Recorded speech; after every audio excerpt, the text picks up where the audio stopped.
দলগাঁৱৰ ছয়ৰণ নেচাক কোনে কলৈ লৈ গ'ল?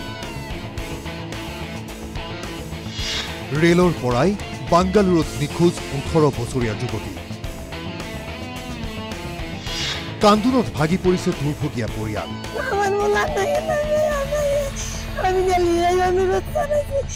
দলগাঁৱৰ দৈপামৰ এই দৰিদ্ৰ পৰিয়ালটোৱে বিগত বহুদিন ধৰি বেংগালুৰুত কাম কৰি জীৱন নিৰ্বাহ কৰিছিল। নিৰ্বাচনৰ বাবে যোৱা 19 এপ্ৰিলত ধৰ্মীয় হৈছিল পৰিয়ালটো। ৰেলেৰে এওঁলোক আহিবলৈ ওলাইছিল দলগাঁৱৰ নিজ ঘৰলৈ। বেংগালুৰু SMVT ষ্টেচনত ৰেলত উঠিছিল আটাইকেইজন। ৰেলত উঠাৰ পাছত বাথৰুমলৈ গৈছিল এওঁলোকৰ 18 বছৰীয়া কন্যা ছয়ৰণ নেচা। তাৰ পাছতেই নিখোজ যুৱতীগৰাকী। ষ্টেচনত কন্যাক বিচাৰি হাহাকাৰ পৰিয়ালটো।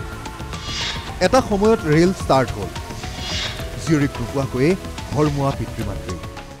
এপ্ৰিলৰ 19 তাৰিখত আমি ঘৰলৈ আহিব বিচাৰিছিলোঁ আৰু SMT প্লেটফৰ্মত আহিছিলোঁ। অহাৰ পিছতে চবকেইটা আমি গাড়ীত উঠিছোঁ। উঠাৰ পিছত আমাৰ ছোৱালীজন উঠি গৈছে ট্ৰেইনত। উঠাৰ পিছতে বাথৰুমত গৈছিল। তাৰ পৰা আমাৰ ছোৱালীজন নাইকিয়া হৈ গৈছে।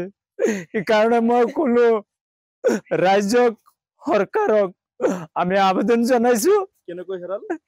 বাথৰুমত গৈছিল। ষ্টেচনত বহুত বিচাৰ খোচাৰ কৰিও এওঁলোকে নাপালে কন্যাক। উপায়ন্তৰ হৈ পৰিয়ালটো গুচি আহিল ঘৰলৈ। আজি কুপতি যুৱতীগৰাকীৰ কোনো সন্ধান পোৱা নাই পৰিয়ালে।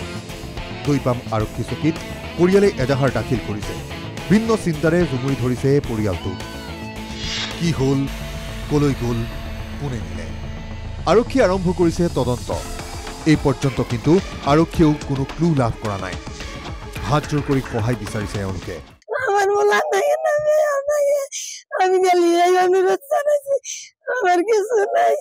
খাৱন খোৱন বাদ দি কেৱল কান্দোন। নিজৰ জীয়ৰীক ঘূৰাই লাগে এওঁলোকক। দলগাঁৱৰ পৰা জসমত আলী ৰিপৰ্ট, NKTV+।